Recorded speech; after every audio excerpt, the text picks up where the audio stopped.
पूरा बोर्ड बैठा है। इस कमरे में 10 टीचर मौजूद हैं और इनके सामने बैठे हैं बिहार बोर्ड के 2 टॉपर बच्चे। पीली शर्ट वाले इस लड़के ने बिहार बोर्ड की 12वीं परीक्षा में टॉप किया है। पूरे 85.2% अंक हासिल किए हैं बोर्ड एग्जाम में इस लड़के ने।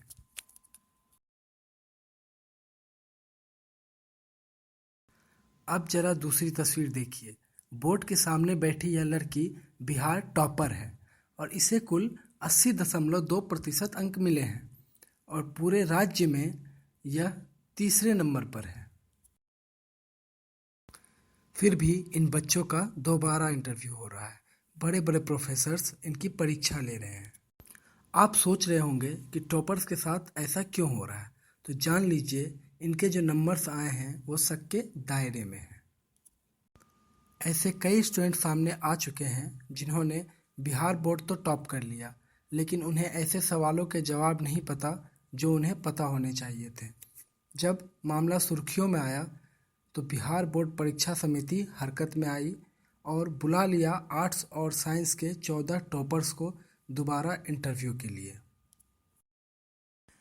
13 बच्चे तो परीक्षा समिति के सामने पेश हो गए, लेकिन हैरानी की बात यह है कि हाजीपुर के वीआर कॉलेज से 12वीं पास करने वाली रूबी राय के ना पहुंचने पर वो सवालों के घेरे में आ गई।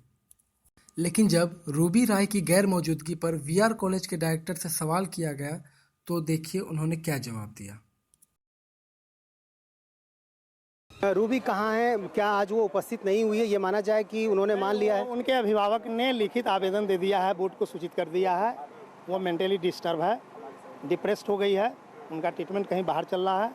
उन्होंने आश्वस्त किया है कि 1 सप्ताह में हम जब स्वस्थ हो जाएंगे तो आकर के हम बोर्ड कार्यालय को हम फेस करेंगे। 1 सप्ताह का उन्होंने समय मांगा है बोर्ड से। जी हाँ, रूबी के घर वालों का कहना है कि मीडिया में खबरें आने के बाद रूबी डिप्रेशन में चली गई हैं और वो इस हालत में नहीं है कि बोर्ड के सामने बैठकर उनके सवालों का जवाब दे सके। लिहाजा उन्होंने बोर्ड से 1 हफ्ते की मोहलत मांगी है। दरअसल जिस वीआर कॉलेज से रूबी ने बिहार टॉप किया है वो पहले भी सवालों के घेरे में आता रहा है। नकल, धांधली के आरोप लगते रहे हैं। आप स्टेट टॉपर थे 2015 के। यस।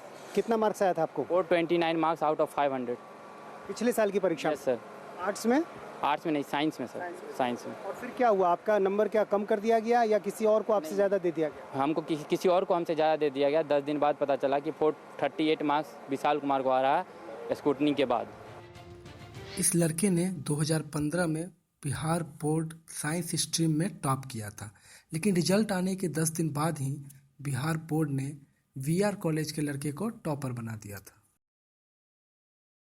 कॉलेज पर लगने वाले आरोपों पर जब डिप्टी डायरेक्टर से सवाल किया गया तो उन्होंने सारे आरोप खारिज कर दिए। कई छात्र हैं जो इस तरह से टॉप किए हैं और उनसे मामूली सवाल जब पूछा गया उसका भी वो जवाब नहीं दे सके, तो साफ दिखता है कि कॉलेज में बड़े पैमाने पर गोरखधंधा चल रहा है।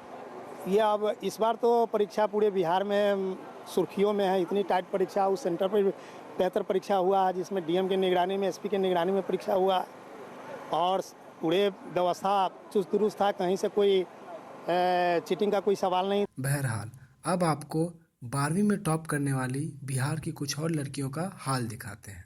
ये दरभंगा की रीमा है।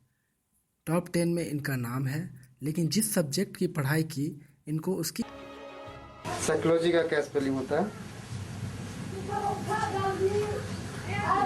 PHSOLOGY।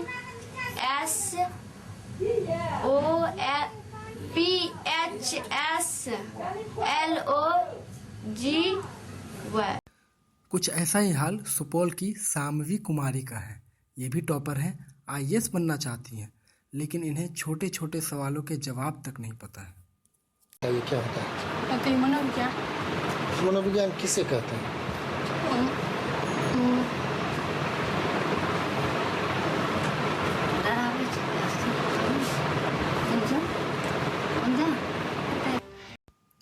दोनों लड़कियों को देखकर इनके नंबरों पर सवाल उठना लाजमी है।